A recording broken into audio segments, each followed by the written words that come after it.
Shalom Barajá. Vamos a continuar con la historia de los hebreos en Cuba. Estamos analizando el año 1943 con el almanaque hebreo Vida Habanera. Traemos hoy un artículo de William Zuckerman que tiene que ver específicamente con la lucha contra el nazismo y el antisemitismo en la Europa actual. Quizás uno de los mejores medios para comprender la barbarie nazi y la lucha del pueblo de Israel que estuvo en esa época es precisamente estudiando las personas que vivieron, las personas que conocieron y desde su punto de vista viendo todo el fenómeno que se creó, político, social, económico, y evidentemente lo que más nos duele a todos es la matanza indiscriminadas porque sencillamente somos judíos. Y elementos que se tienen en cuenta del ayer y que forman parte del hoy en el antisemitismo que también existe actualmente en este mundo. El artículo dice así: la lucha contra el nazismo y el antisemitismo en la Europa actual. El antisemitismo no es un nuevo fenómeno en el mundo, es probablemente uno de los más antiguos y molestos males menores de la civilización occidental.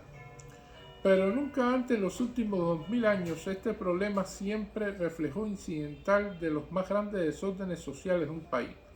Había tomado cuerpo como uno de los importantes problemas sociales independientes como problema internacional de repercusión mundial.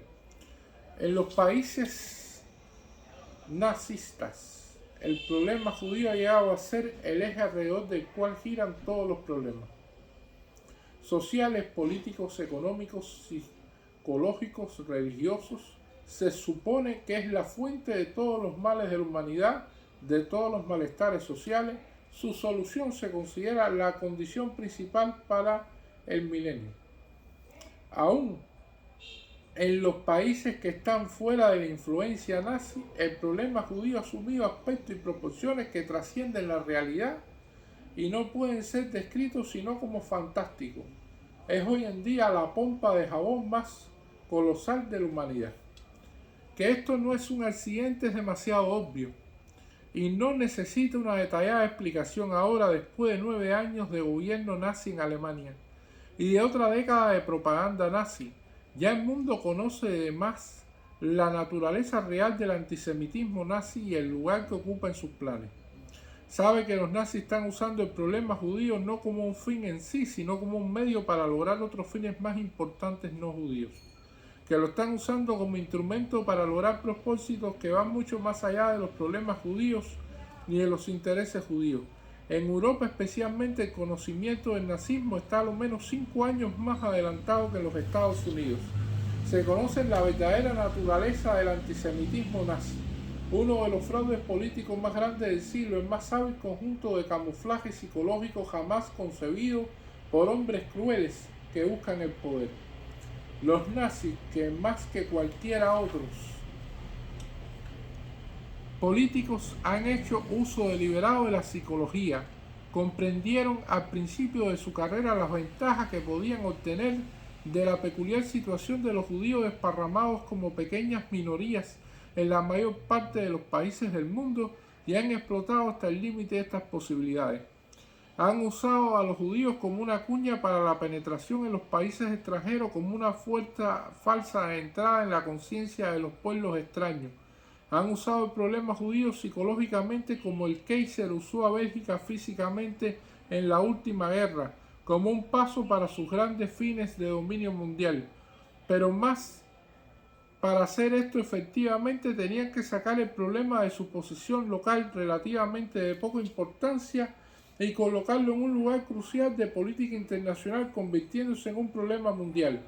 Así principió la inflación psicológica más grande de la presente edad, la inflación de la colosal burbuja antisemita. Era probablemente natural que los judíos fueran de las primeras víctimas psicológicas de esta campaña, porque no puede olvidarse que para los judíos la presente guerra nazi no tiene sino más de 10 años de existencia, y que una guerra de tal duración y crueldad tenía que influir en los nervios del pueblo. Emocionalmente, los judíos han sido afectados por ciertos aspectos de la propaganda nazi más fácilmente que los otros pueblos. Son más susceptibles que los demás a la presión acerca del crecimiento del antisemitismo. Son más fácilmente dominados por las alarmas que el fascismo ha desparramado por el mundo y naturalmente se rinden con mayor facilidad a este sentimiento de desesperación y pesimismo con el que el fascismo ha logrado rodear al problema judío. Prevalece entre algunos judíos el sentimiento que ahora su problema es uno de los más difíciles y complicados que confronta a la humanidad, que el antisemitismo es un mal inevitable que no puede extirparse y que ningún país del mundo se librará de él. Se cree que ni los países democráticos están inmunes a este peligro y se prevé que la victoria sobre el hitlerismo en el campo de batalla no suprimirá sus peligros. Una opinión popular que suponía que un grupo importante de judíos que en todos los gentiles son potencial, sino realmente antisemita, que todo el mundo cristiano siente por los judíos un gran odio enraizado en la subconsciencia de todos los pueblos no judíos. La mayor parte de los planes judíos para el periodo de la posguerra están basados en la presunción de que Europa y el mundo, en lo que concierne a los judíos, seguirán aproximadamente lo mismo que si Hitler no hubiera sido completamente derrotado. Es curioso que un pesimismo similar acerca del problema judío prevalezca también entre los no judíos y aún esté entre los liberales y progresistas. En cierta manera, ellos han sido también invadidos con el sentimiento del fatalismo y el derrotismo que los nazis han esparcido por el mundo acerca del futuro de los judíos. Ha llegado a ponerse de moda aún en avanzados círculos liberales hablar del antisemitismo como una fuerza mística que no puede ser comprendida por el promedio de los hombres y de los judíos como si fuera un pueblo misterioso que no está sujeto a las mismas leyes sociales y psicológicas que afectan a los otros pueblos. Liberales norteamericanos bien conocidos que esperan un nuevo cielo y una nueva tierra después de la derrota del hitlerismo suscriben, sin embargo, la teoría de que las semillas de odio al judío sembradas por el nazismo pueden y aún deben brotar en los Estados Unidos y en otros países democráticos.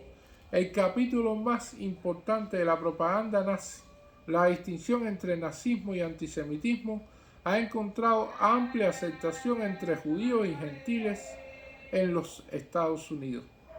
El observador de la vida judía durante muchos años no puede dejar de ver en todas estas predicciones sombrías signos conscientes e inconscientes de la influencia nazi, en todo caso un rasgo de histeria fomentado por la propaganda nazi, que la situación de los judíos en Europa y en todo el mundo es ahora más trágica de lo que jamás lo ha sido en su historia. Tiene que admitirse, pero el hecho fundamental acerca de esta situación es que la mayor parte de sus calamidades, las terribles persecuciones, la separación de raza, los asesinatos en masa, la exterminación, son impuestos desde arriba por una fuerza externa que no fluye en las profundidades de la gente no judía, sino que sus gobernantes y opresores que los tiranizan a ellos mismos y a la vez que persiguen a los judíos. Un estudio imparcial de la situación del escenario judío en Europa a la luz de los últimos sucesos mostrará que a pesar de Hitler y probablemente a causa de él, el antisemitismo no ha sido nunca menos popular de Europa que ahora.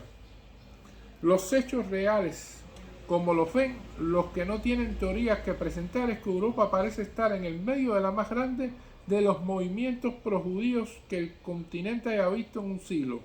Los cristianos de todas las nacionalidades, clases, percepciones de la sociedad, sus verdaderos líderes, sus instituciones, especialmente las iglesias cristianas, nos han mostrado tanto interés y amistad por los judíos como ahora. Los últimos 2 años y medio de angustia y sufrimiento de los judíos han avanzado su problema hacia la solución más que nunca antes en la historia. La cuestión judía no ha sido jamás vista antes en una perspectiva más verdadera que ahora, por una parte integral del problema social del mundo. Uno de los efectos de la guerra ha sido eliminar los vapores de la propaganda que rodean el problema judío y mostrar a los millones en Europa la estrecha relación que existe entre el problema y el propio problema de ellos. Debido a esto, el problema judío no ha sido nunca menos misterioso que ahora. En todo caso, un examen de escenario judío en el mundo de hoy, a la luz de los últimos cambios que se han producido con la guerra, nos muestra que el pesimismo y la desesperación que rodean a este problema son grandemente exagerados y que, por cierto, el caso no es desesperado. Los primeros 2 años y medio de la Segunda Guerra Mundial ha producido más grandes y profundos cambios en Europa de lo que toda la guerra anterior y varias décadas previas de vida normal.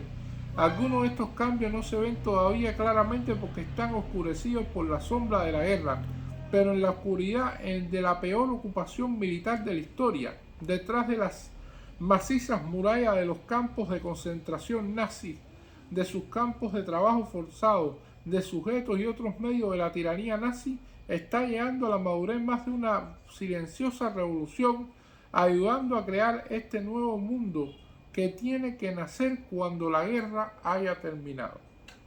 Tal vez el más dramático y simbólico de todos estos cambios producidos por la guerra es la actitud hacia los judíos que observan los pueblos, a diferencia de la que observan sus tiranos.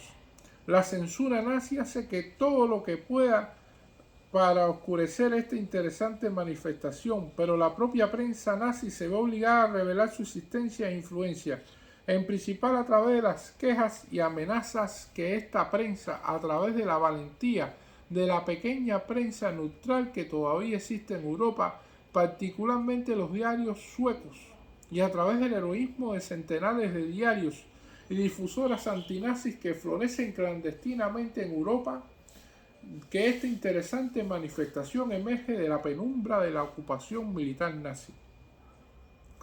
Los observadores europeos se convencen que en todos los países ocupados de Europa una nueva simpatía existe y una nueva amistad por los judíos ha aparecido ahora entre toda la gente. Y este probablemente es uno de los más fuertes y extendidos sentimientos en Europa. Deja perplejo a los nazis y sorprende aún más a los enemigos del régimen. Nada como esto había ocurrido antes en Europa durante generaciones. Habría parecido increíble algunos años antes del estallido de la guerra. Nunca antes, ni en este siglo, ni en el anterior, ha habido tanta buena voluntad para con los judíos en todos los países dominados por Hitler como lo hay ahora.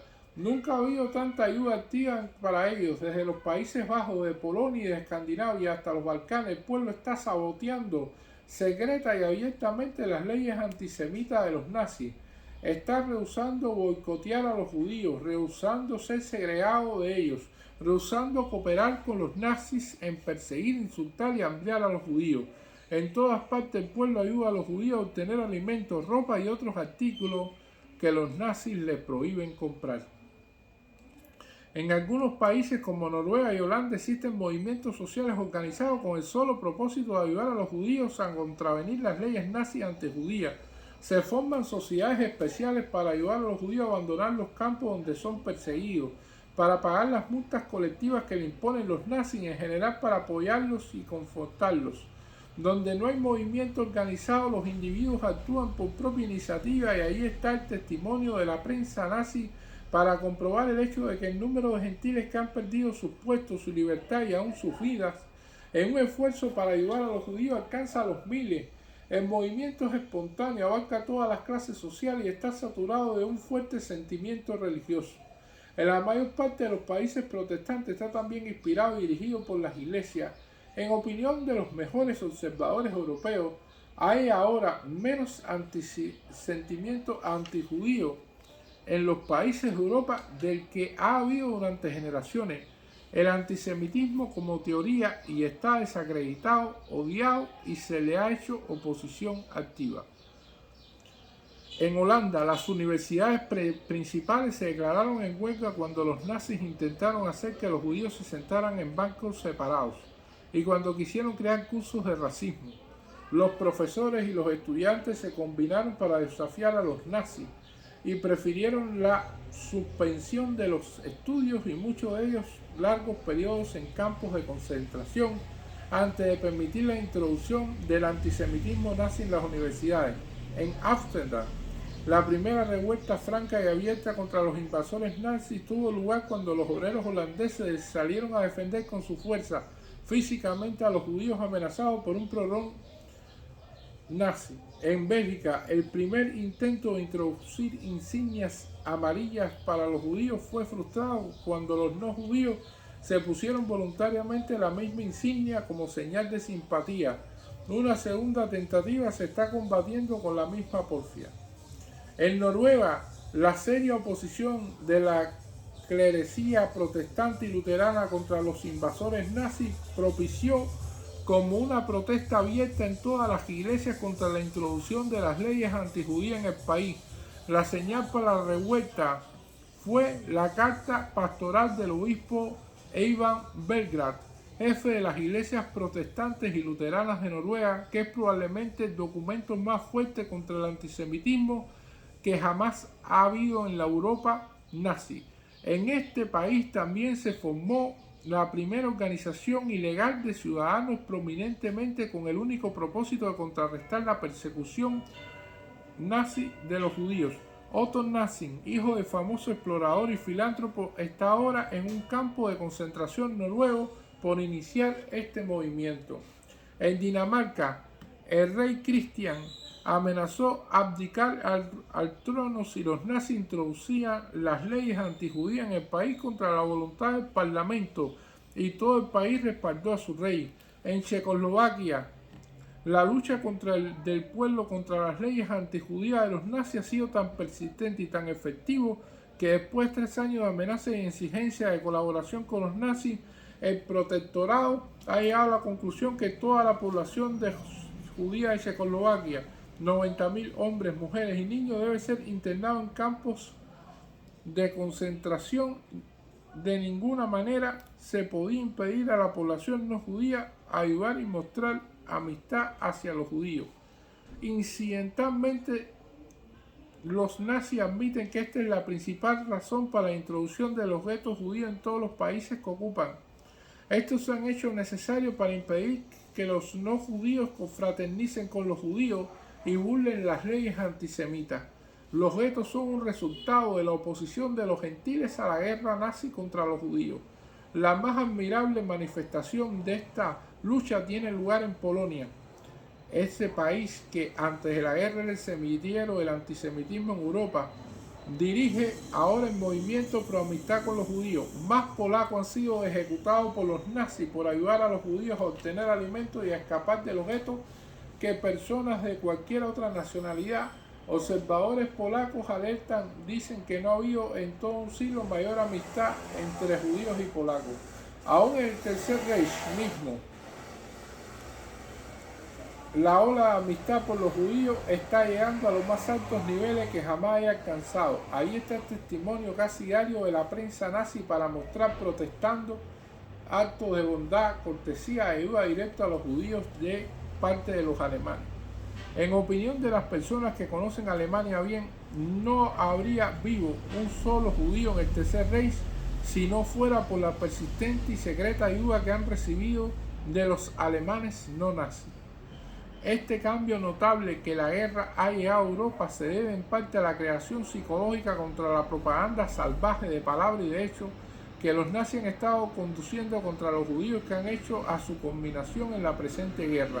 Hay un límite a la cantidad de propaganda que puede soportar los nervios humanos. Sino el corazón del hombre, después de una década de reiteraciones histéricas, de vulgaridades, de brutalidades, el pueblo de Alemania y otros pueblos de Europa se cansaron, se hostigaron de la gritería contra los judíos y ya estaba maduro para oponerse al antisemitismo, aún antes de que se declarara la guerra. Pero la guerra misma ha introducido una nueva fuerza más vigorosa para apresurar la marcha de este proceso.